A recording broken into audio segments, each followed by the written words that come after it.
Hey people, welcome to my channel. I'm Shelly, the gray-haired mama, and I am here for moms over 55 who want to thrive in this season of their lives. So if that's you, you've come to the right place, and you might want to hit that subscribe button. Today, I'm going to talk about who you are and what you should do with the rest of your life now that your children are grown. Stay tuned.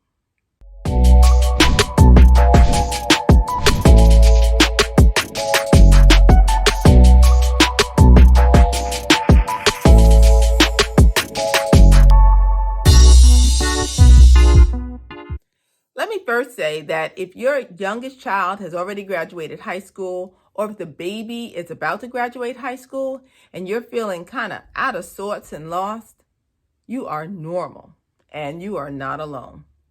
For many mothers, being a mom is the main and most important part of their identity. They may have a job outside of the home, but being a mom brings them the most fulfillment and the most joy. Now, for stay-at-home moms, their whole career is raising their families. So when those children are grown, you could imagine how lost at sea they feel. When the children were younger, life was fairly predictable. Of course, every day was different, but life had a predictable rhythm to it. Like for instance, every August, you bought school supplies. In September, they started school. And then your days were anchored by the hours of 8 and 3 because that's when the kids were in school. There were Halloween costumes to purchase in October. In November, you bought toys and games and dolls. And then in December, you wrapped those toys and games and dolls and put them under the Christmas tree. Then the rest of the year continued. You had parent-teacher conferences, then you had spring break. There were final exams and extracurricular activities. There were sports competitions, dance recitals, music recitals. You name it, the kids had it. The seasons of the year were predictable, but exciting. It made life pretty stable. In addition, when our kids are young, we have a very clear and defined role in our society. Whether or not you have a child strapped to your hip all day long, or whether or not you're rushing after work to pick up Junior from the baseball field after practice, we knew we had a role and it was secure and very definitive. So now that the children are grown, we have a new role to play in society. Except, what is that role?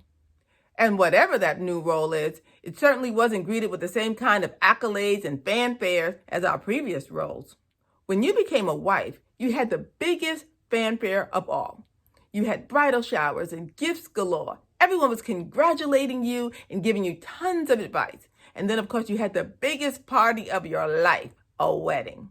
When you got pregnant and you were going to become a mom and that was going to be your new role, oh my goodness, you had fanfare there too. You got to buy new maternity clothes, you had baby showers, you got gifts galore, you got lots of advice, you got to buy baby things and baby gear, and oh my goodness, that new role was greeted with fanfare too. Now that your last baby is grown, you've got a new role. You've entered a new phase or new season in life. But nobody is throwing you a party. Nobody is giving you gifts or saying how excited they are for you. Actually, nobody's saying much to you at all. In fact, if they do say anything, they're just giving you a half smile, patting you on your back, and saying, "Oh my goodness, what are you going to do with all your extra time now that Johnny's gone?" Don't punch those people in the face. They deserve it, but they don't know what they're saying. They don't know what to say. The truth is, nobody does. People just don't want to talk about this new transition, this new season. Society doesn't even want to acknowledge that the transition exists. Now, part of that is because society has downplayed the importance of mothers and mothering, especially after the child gets to be in school. So nobody wants to admit that becoming an empty nester is a rite of passage, and it deserves some recognition and acknowledgement. So, if nobody else has told you, yes, you're making a very difficult transition in life. But yes, you will survive it. I am going to give you some tools to help you navigate it. So, get some paper and a pen, and let's get to it. I'll pause and give you a second to get it. You got your paper? Good. Let's start with a life assessment. When you think about your life, you think about the pieces that make your life. The main pieces of your life are your relationships, your career, your home, your hobbies and organizations, and yourself. And that is your mind, body, and spirit. In this exercise, we're going to start by examining each of these pieces so you can get a sense of who you are, who you really are right now. On your piece of paper, write my relationships on top. And what you're going to do after that is you're going to write categories. And each of these categories represent who you are to various people. Now, make sure you leave some space in between each different category. Here are all the different relationships you have in your life, or you may have in your life. Mother, wife or partner, daughter, sister, grandmother, niece, aunt, in-law, cousin, neighbor, client, supervisor, boss, co-worker, patient, acquaintance, and friend. Those are all the different types of relationships you have in your life, and all those relationships make you, you.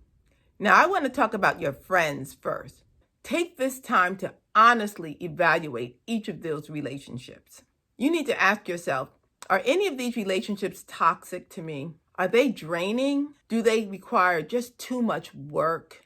Sometimes certain people are just not healthy for you to be around. Be honest with yourself, because in an empty nest, you have some extra time, and you want to make sure you invest that time wisely.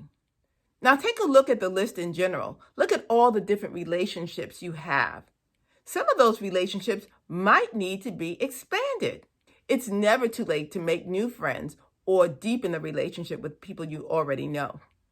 And if you've landed in this season of life without very many friends, there's your opportunity to develop and deepen some friendships. I'll delve into the issue of friendships later, but for right now, I want you to understand that not every friendship is going to survive this transition you're about to make. Some of your friendships will flourish, but some will end up floundering. And you'll make some new friends as well. Just remember, you have friends for a reason, for a season, and for life, and every combination thereof. More on that later. Now we're going to talk about the most significant relationship you have of all, and that's with your husband. How are you and your husband doing? Do you know each other anymore? Can you even stand him now? Raising children can be an all-consuming, very distracting task. Your marital relationship can easily become collateral damage somewhere along the line. Marriages sometimes end when the nest empties. Think about it. We all know couples who get a divorce right after that last child goes to college. Are you headed down that same road? Are you okay with that? Is there anything you can do to course correct? The answer to that is, it depends. Let's put a pin in that for later. For now, let's move on. But put that relationship list aside because you're going to need it for future videos. Now, I want you to get a new piece of paper and write my career at the top. It's time to get into the meat and potatoes of surviving this empty nest transition. When someone you meet for the first time asks you, "What do you do?" What do you say? Do you have something concrete to say? Can you say, "I'm a teacher, I'm a realtor, I'm a manager, I'm an accountant"? Do you have an answer that you feel comfortable saying? Or maybe after a decade at home, you finally feel comfortable saying, "I'm an at-home mom." But now you stumble and stutter over your words because you realize saying, "I'm an at-home mom" sounds ridiculous when the kids are grown. Or maybe you could say, "I'm retired." But honestly, you're probably too young to really be retired. And besides, nobody threw you a retirement party and gave you a gold watch. So what do?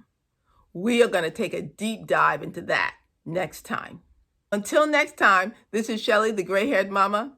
You take excellent care.